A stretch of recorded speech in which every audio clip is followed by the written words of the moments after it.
Fora isso, como você acha que os partidos, aí passando já o processo eleitoral, os partidos vão precisar se adequar à Lei Geral de Proteção de Dados, até porque eles são, vamos dizer assim, ele tem dados dos eleitores, né? E transmite esses dados, dos eleitores não, dos filiados, e transmite esses dados para a Justiça Eleitoral, para o banco de dados. Como é que você acha que os partidos também vão precisar se adequar para fazer isso?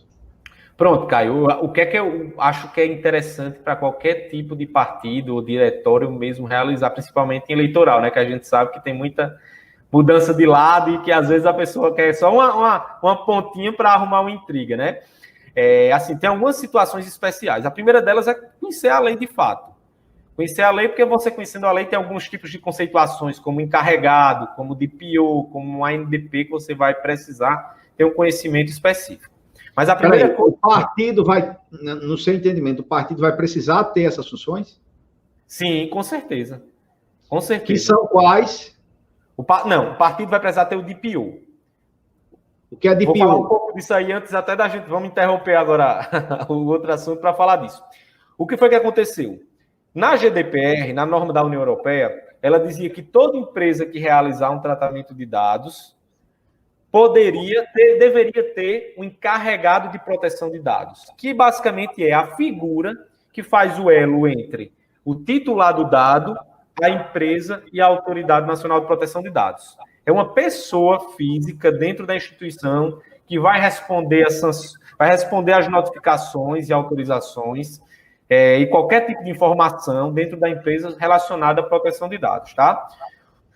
Na União Europeia, ela trazia uma lista de 3 situações que você precisaria ter. Aqui no Brasil foi geral. Foi que a norma disse, fez o contrário. Toda empresa controladora vai precisar ter um DPO até vir uma regulamentação da Autoridade de Proteção de Dados que vai excepcionar situações que não vão ser necessárias. Ou seja, com a lei em vigor hoje, teoricamente, todo partido já precisaria ter o seu DPO. Certo? Que é a figura responsável... Só recapitulando, DPO diretor de... Não, DPO é Data Protection Officer, que é encarregado de proteção de dados, certo? Que é uma pessoa física que é responsável por responder às necessidades dos titulares, ou seja, recebi um e-mail solicitando minhas informações, ela é responsável por fazer, ela é a responsável por acompanhar a implementação dos procedimentos de política e privacidade de dados dentro da instituição, como ela é responsável por realizar e responder às notificações das autoridades, sejam elas do Poder Judiciário, Ministério Público ou a própria Autoridade Nacional de Proteção de Dados. Tem algumas características dela, por exemplo, que ela não é responsabilizada no exercício de suas funções. Na verdade mas ela tem a responsabilidade subjetiva, não objetiva, aquela do Código Civil que fala da imperícia, negligência e imprudência.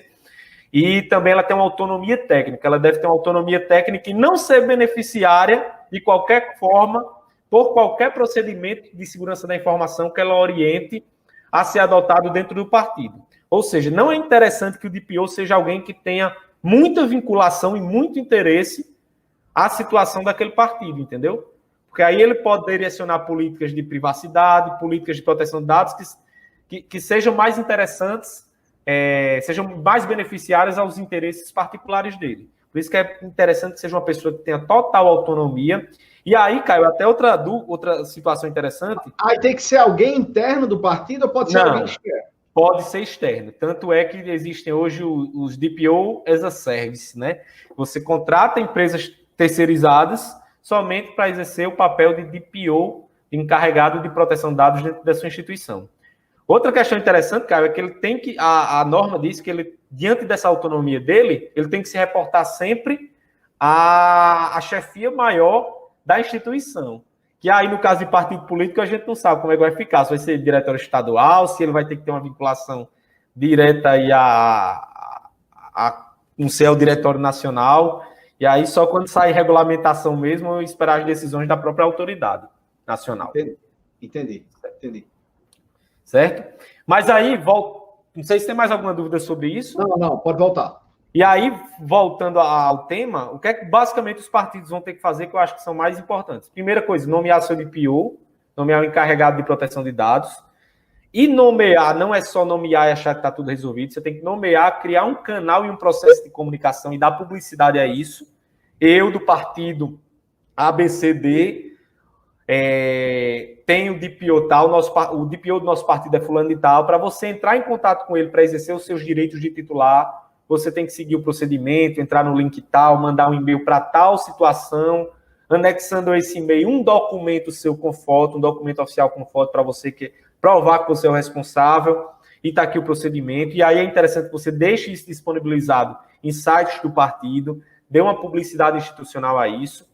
Esse é um ponto aí mais para apagar um incêndio, mas o ideal é que você já pense de fato numa política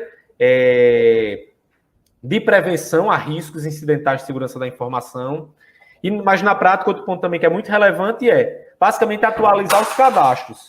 Considerando que a lei já tem aplicação, a vigência, e a questão da conceituação de tratamento é muito abrangente, independe se o dado que eu captei lá atrás, isso não quer dizer, desculpe, que o dado que eu captei lá atrás não vai se aplicar à norma. A norma se aplica a ele sim.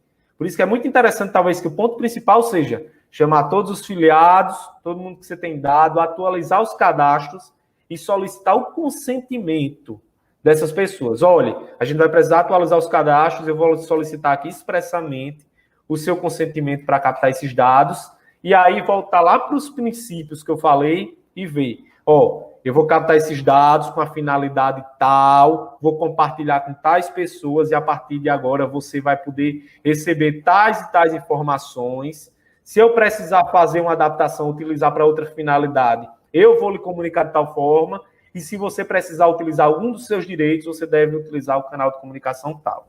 Tá certo? Isso não precisa ser... Isso pode ser automatizado, né? Eu posso criar um procedimento automatizado para formalizar esse consentimento. Pode. Por isso que, por exemplo, muitos sites estão implementando aquela política de cookies embaixo. Clique aqui para concordar com os cookies, tá? Muita gente aqui no Brasil está copiando isso da GDPR, mas é porque a GDPR tem uma previsão específica sobre isso, dizendo que pode ser feita a captação dessa forma.